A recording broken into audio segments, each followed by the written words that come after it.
Dans les allées du jardin, les visiteurs passent d'un univers à l'autre. Peinture, photographie, bijoux ou objets décoratifs, chacun peut y trouver son inspiration. Mais derrière cette exposition à ciel ouvert se cache aussi une démarche solidaire. Chaque année, les bénéfices sont reversés à une association.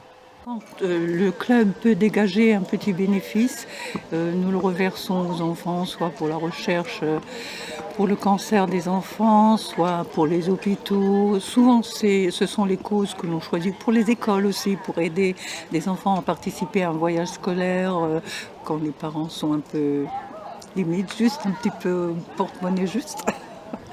L'année dernière, on a réussi à donner 3 000 € à la REMIG qui s'occupe des enfants atteints de cancer. Pour varier les découvertes, l'association Art Ladies renouvelle régulièrement ses exposants. Les organisatrices vont dans les salons et marchés artisanaux à la recherche de nouveaux talents frontaliers.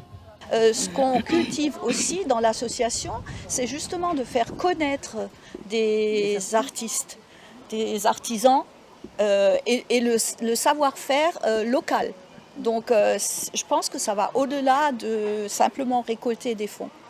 Après, bien sûr, c'est notre deuxième objectif de récolter des fonds parce qu'il y a tellement de choses ou tellement d'associations que l'on peut aider que voilà.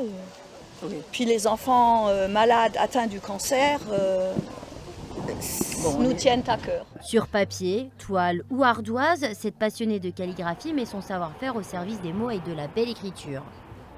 Je pratique la calligraphie latine, j'écris à la plume, donc je suis très soucieuse du texte aussi que j'écris. C'est pas juste esthétique, il faut aussi que ça ait du sens. Et je pose mes textes sur les supports les plus divers, donc des petits objets comme les magnets. Le temps d'une journée, artistes et visiteurs se sont retrouvés dans une ambiance conviviale, une manifestation qui permet de soutenir une bonne cause tout en mettant en lumière les talents du territoire.